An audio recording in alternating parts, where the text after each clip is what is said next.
이 가나안 본토 남단에는 네겝이라는 곳이 있습니다.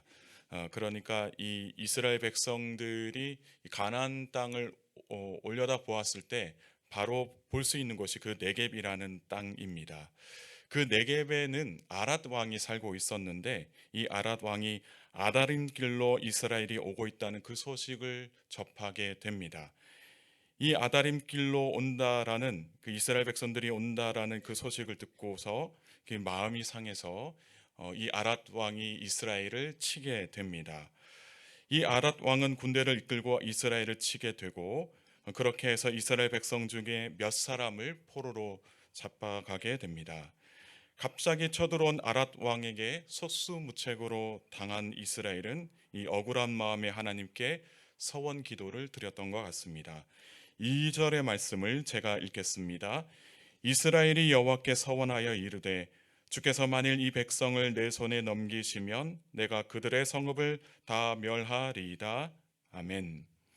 이스라엘이 하나님께 서원 기도를 하고 있습니다. 서원하다라는 이 단어는 나다르인데요.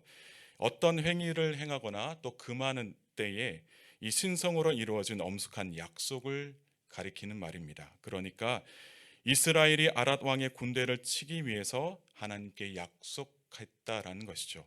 하나님께 약속하기 위해서 서원 기도를 했다라는 것입니다.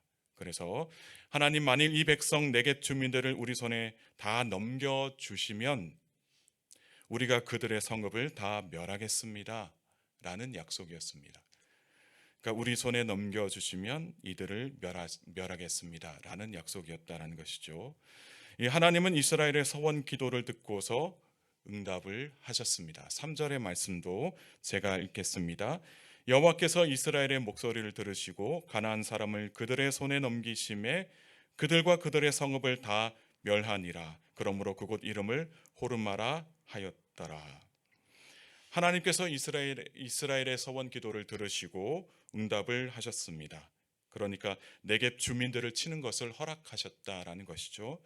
그래서 이스라엘은 아랏 왕과 그의 성읍을 다 멸하게 됩니다.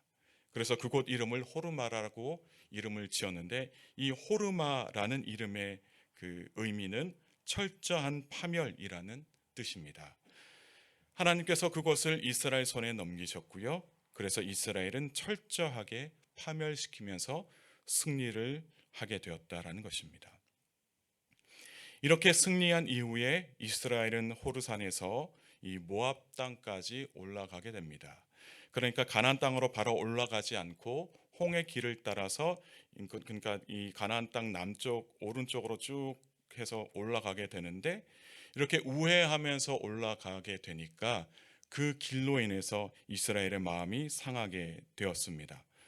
여러 가지로 생각할 수가 있을 것 같습니다. 바로 가나안 땅으로 들어가지 않아서 저들이 마음이 상했던 것 같고 또 그 길이 별로 좋지 않아서 자신들이 걸어왔던 그 길보다 더 좋지 않으니까 불평 불만이 그들의 마음에 쌓이게 된 것입니다. 그러니까 빨리 들어갈 수 있는데 왜 들어가지 못하게 하시나 이 마음이 조급해졌던 것 같습니다. 때로는 우리도 마찬가지인 것 같습니다. 하나님께서 이왕 주시기로 하신 거 빨리 주시면 좋으실 텐데 왜 이렇게 뜸을 들이시는가? 하나님께서 왜 이렇게 늑장 부리시는가? 그 마음 때문에 우리의 마음이 상할 때도 있다라는 것이죠. 때로는 기도하면서 하나님의 응답을 기다리고 있는데 그 응답이 너무나도 더디게 되니까 우리의 마음이 상할 때도 있다라는 것입니다. 그럴 때에 하나님께 원망하고 불평하는 것보다 끝까지 인내하면서 하나님께서 하실 일들을 바라보아야 한다라는 것입니다. 왜 그럴까요? 내 생각과 판단으로는 지금이 딱인데 하나님께서 지금이 아니라고 하시면서 기다리라고 하실 때 우리의 마음이 상하게 되고요. 그로 인해서 우리가 어떻게 되느냐? 하나님의 말씀에 순종하기보다는 하나님을 원망하게 되기 때문입니다. 그래서 곧바로 가나안 땅으로 들어가지 못하게 된 이스라엘 백성들의 마음이 상하게 되었다라는 것이죠. 그들의 마음이 상하게 되니까 감사하는 마음이 사라지게 되고, 그러니까 지금도 이게 승리하게 되었을 때 분명히 하나님의 은혜로 승리하게 된 것인데도 불구하고 저들의 마음에 감사하는 마음이 사라지게 되었고 원망하는 마음만 그들에게 가득하게 되었습니다. 이 5절의 말씀을 제가 읽겠습니다. 백성이 하나님과 모세를 향하여 원망하되 어찌하여 우리를 애굽에서 인도해내어 이 광야에서 죽게 하는가? 이곳에는 먹을 것도 없고 물도 없도다. 우리 마음이 이 하찮은 음식을 싫어하노라 하멘. 마음이 상하게 되니까 저들의 마음 속에 감사가 사라지게 되었고요. 감사가 사라지니까 하나님을 원망하게 되었습니다. 하나님을 원망하게 된다라는 것은 곧 하나님을 대적하는 것과 같습니다. 믿음이 없는 이방인과 같은 마음 상태였다라는 것이죠. 그래서 왜 하나님의 애굽에서 우리를 이끌어내어 광야에서 죽게 하시려고 이렇게 내버려 두시는가 원망하고 불평하게 됩니다. 그러면서 지금까지 베풀어 주셨던 하나님의 은혜를 모조리 부정하게 되고 하나님의 은혜를 하찮게 여기게 됩니다. 이것이 하나님께 원망하는 자들의 특징이다라는 것이죠. 하나님의 인도하심을 의심하고 하나님의 은혜를 모조리 부정하면서 그 은혜의 가치를 기대 이하의 것으로 여기게 된다는 것입니다. 따라서 우리는 우리의 마음이 이렇게 원망과 불평으로 물들지 않도록 우리의 마음을 지킬 줄 아는 믿음의 사람들이 되어야 할 것입니다. 하나님은 원망으로 가득한 마음을 싫어하십니다. 이스라엘 백성들 그 자체가 싫은 것이 아니라 원망하는 그 마음을 싫어하신다는 것이죠. 그래서 불평하는 이스라엘 백성들 가운데 불뱀을 보내게 되십니다. 이 뱀들은 광야 지역에 많이 살고 있는 독사 중에 한 종류였다고 말하고요. 마치 불타는 듯한 붉은 반점이 있어서 이 독사를 불뱀이라고 말합니다. 매우 독성이 강해서요.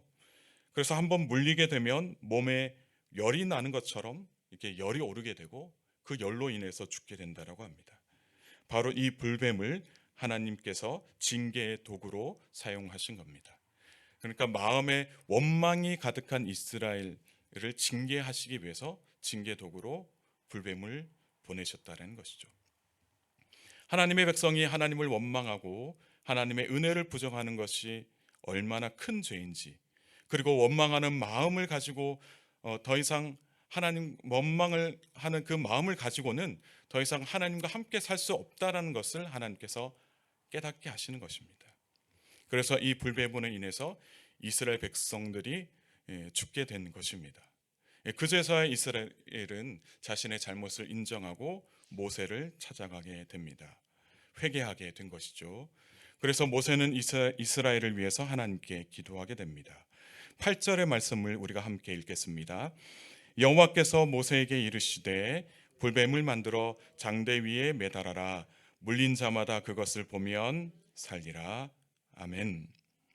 어떻게 보면 하나님의 말씀이 이들을 살린 것입니다.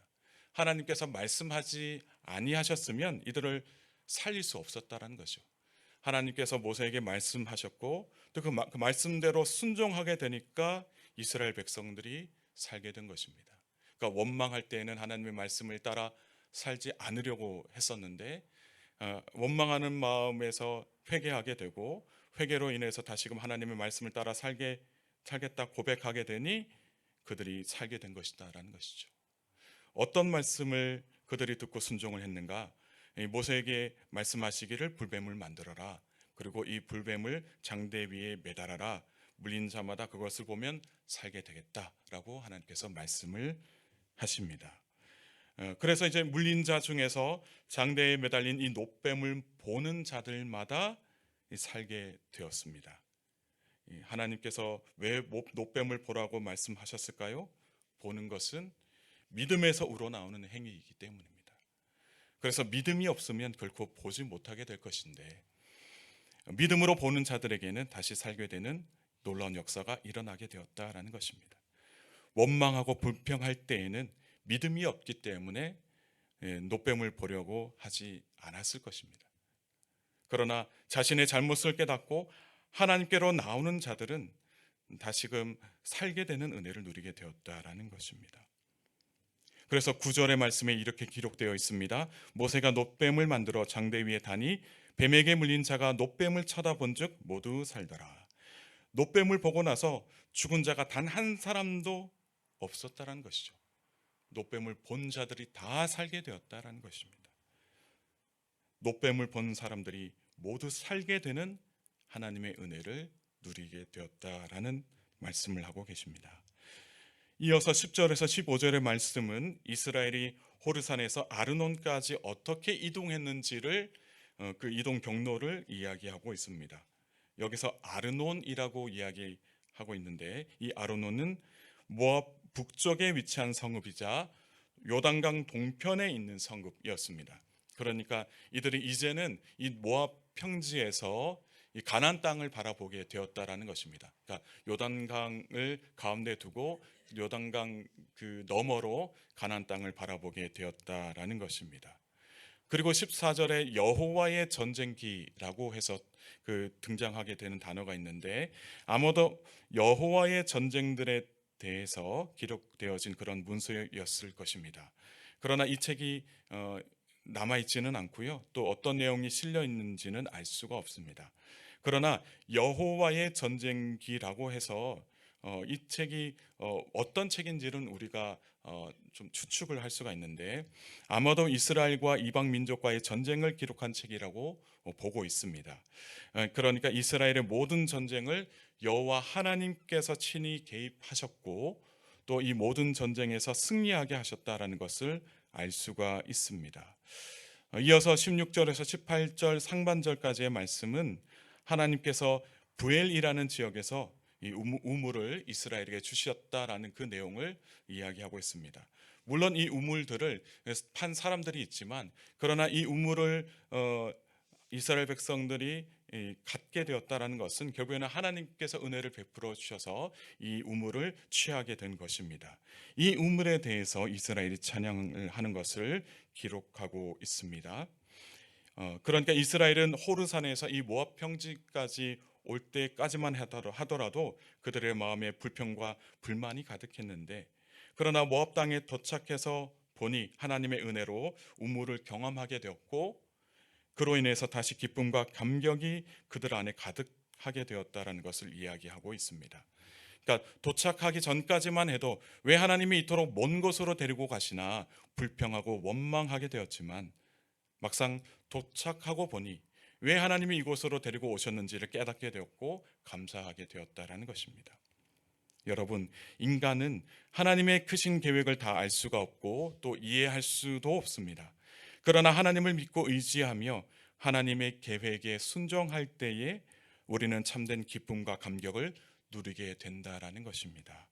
사랑하는 성도 여러분, 오늘도 하나님을 의지하며 사실 수 있기를 바랍니다. 나를 향한 하나님의 계획은 다 알 수도 없고 또 다 이해할 수도 없지만, 믿음으로 하나님을 의지하며 하루하루 살아갈 때에 정말 그 끝에서 우리는 참된 기쁨을 얻게 될 줄 믿습니다. 그래서 날마다 하나님의 은혜를 풍성하게 경험하기를 소망하고, 또 날마다 하나님께 감사 찬송 영광을 올려드리는 복된 그리스도인들 다 되실 수 있기를 주님의 이름으로 축복합니다. 함께 기도하시겠습니다. 은혜의 하나님, 오늘 이 시간 하나님의 귀한 말씀을 듣게 하시니 감사드립니다.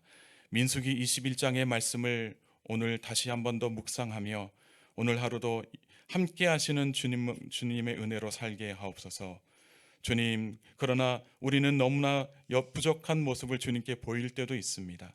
우리가 살아가는 것이 다 광야 같아서, 때로는 인생살이가 힘들고 어려워서 하나님께서 왜 나를 힘들게 하시나 불평불만이 우리의 마음에 가득할 때가 있습니다. 여전히 하나님의 크신 계획을 믿고 따르지 못하고 내 생각과 판단을 앞세웠던 우리의 죄악을 용서하여 주옵소서. 이제는 주님만 신뢰하며 살기를 원합니다.